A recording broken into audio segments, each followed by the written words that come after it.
सच्चिदानंद रूपाय विश्वोत्पत्त्यादिहेतवे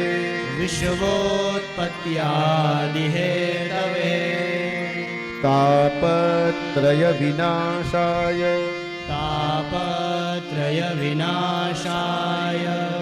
श्रीकृष्णाय वयं नुमः श्रीकृष्णाय वयं नुमः श्रीकृष्णाय वयं नुमः श्रीकृष्णाय वयं नुमः श्रीकृष्णाय वयं नुमः श्रीकृष्णाय वयं नुमः।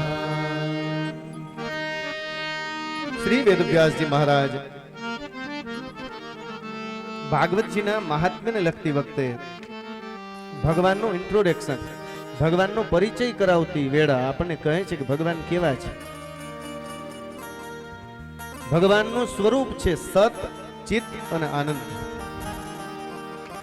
સત કેને કહેવાય તો કે જેનો કોઈ દિવસ નાશ ન થાય. સત કહીએ જો બિનસે નાહી. સત્ય એને કહેવાય કે જેનો કોઈ દિવસ નાશ ન થાય.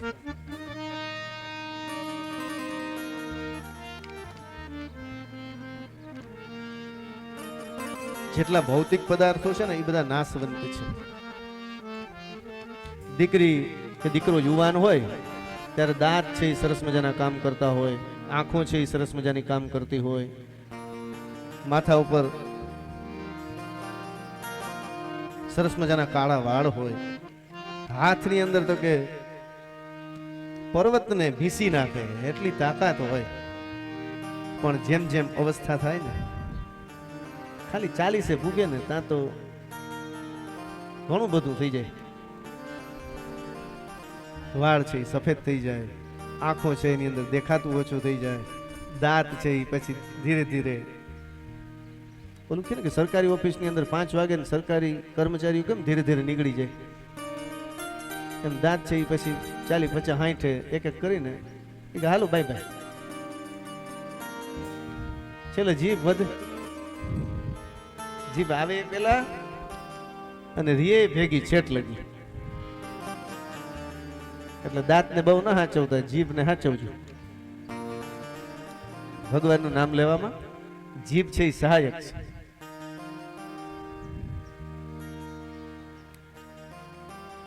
આપણે કેવા હોશિયાર, વાળ ધોરા થઈ જાય તો આપણે પેન્ટિંગ કરી લે.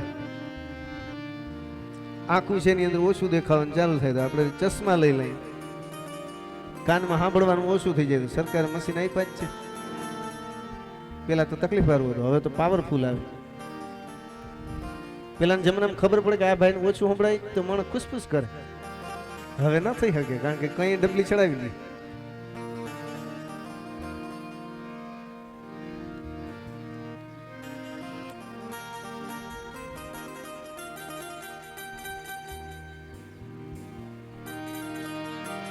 શરીર છે નાશવંત છે. મકાન છે, આ માંડવા છે. મકાન તો સિમેન્ટ ફેક્ટરી વાળા જ કહે કે 70 વર્ષની આયુષ્ય છે, એનાથી વધારે ન ટકે. કઈ નુકસાન ન થાય તો છત છે એની મેરે બેસી જાય. એ લોકો તો ભાગ્યશાળી કે 70 વર્ષની ગેરંટી તો આપે છે. આપણી શું ગેરંટી? એક રાજા પરીક્ષિત થઈ ગયા જેને 7 દીની ગેરંટી હતી કે 7 દી પહેલા તો મોત નહીં આવે. આપણું કઈ નક્કી છે? પાછા 3 વાગે ભેગા થાવું કે નહીં થાવું. એટલે કહે છે કે ભગવાન કેવા છે તો ભગવાન સત સ્વરૂપ છે. બીજા બધાનો નાશ થાય, ભગવાનનો નાશ ન થાય. ભગવાન એનું સ્વરૂપ છે ચિદ. ચિદ કહેતા ચૈતન્ય. સત કહીએ જો બિનસે નાહી અને ચિત ચૈતન્ય સકલ ઘટમાં. કીડીમાં, હાથીમાં, ગાય, ભેંસ, કૂતરા અને માણસ બધામાં જે ચેતનવંતુ તત્વ છે એ પરમાત્મા છે.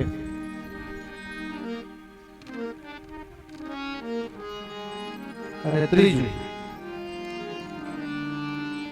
આનંદ ઘટ ઘટ કરે આનંદા તાકો નામ સચ્ચિદાનંદ આનંદ ઘટ ઘટ કરે આનંદા જે ઘટ ઘટ ની અંદર જે પ્રાણી માત્રના શરીરની અંદર જે આનંદ આવે છે જે મજા આવે છે મોજ આવે છે એનું નામ ભગવાન છે. હારામ હારો માંડવો ગોઠવો હોય ને બધું આઈકલા હાલતું હોય ને આપણને મજા ન આવતી હોય તો આપણે સમજી લેવાનું કે ભગવાનથી આપણે જરાક છેટા છીએ. ઘણી વાર એવું બને કે નહીં, હારામ હારા ગીત ગવાતા હોય, ઢોલ વાગતો હોય, બધા મોજ કરતા, અમુક લોકો એવા હોય કે છેટે બેઠા બેઠા જોતો ખરા કે બગડી ગયા. ઈ નથી બગડી ગયા, તું બગડી ગઈ. ઈ મજા કરે એમ તને શું વાંધો છે? તું એ મજા કર ને. જો મજા ના આવતી હોય તો સમજી લેવાનું કે આપણા ભગવાન આપણાથી છેટા વયા ગયા. શ્રી વેદવ્યાસજી મહારાજ કહે છે કે આ ભગવાનનો સ્વરૂપ પરિચય છે. ભગવાન સત સ્વરૂપ છે, ભગવાન ચિદ સ્વરૂપ છે, ભગવાન આનંદ સ્વરૂપ છે. તો કીધું ભગવાન દેખાવડા છે, રૂપાળા છે, બધું સાચું, પણ કરે છે શું? તો કીધું કે આ જગતની રચના કરે છે, જગતનું પાલન કરે છે અને જગતનો લય કરે છે. વિશ્વોત્પત્યાદિ હેતવે. અચ્છા, આ બધું ખાલી સર્જન કરે છે, પાલન કરે છે અને વિસર્જન કરે છે એટલું? તો કીધું કે ના ના,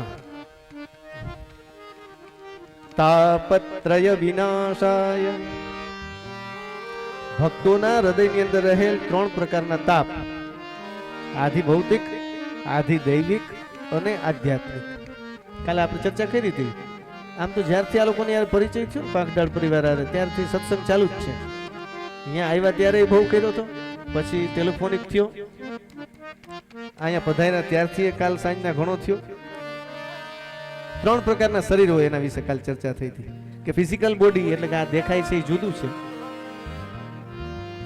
આ શરીર વયા ગયા પછી એ વૈચારિક આપણા કરેલા સત્કર્મ ઈ આ દુનિયામાં રહેવાના છે, એટલે એક ઈ અને છેલ્લે આત્મા. તો આધિ દૈવિક, આધિ ભૌતિક અને આધ્યાત્મિક 3 પ્રકારના જે તાપ એટલે કે દુઃખો હોય છે, આધિ વ્યાધિ અને ઉપાધિ, એ ત્રણેયને જે સમૂળ નાશ કરે છે એવા છે પરમાત્મા. અને એવા પરમાત્માને શ્રી વેદવ્યાસજી મહારાજ કહે છે શ્રી કૃષ્ણાય વયમ નુમઃ.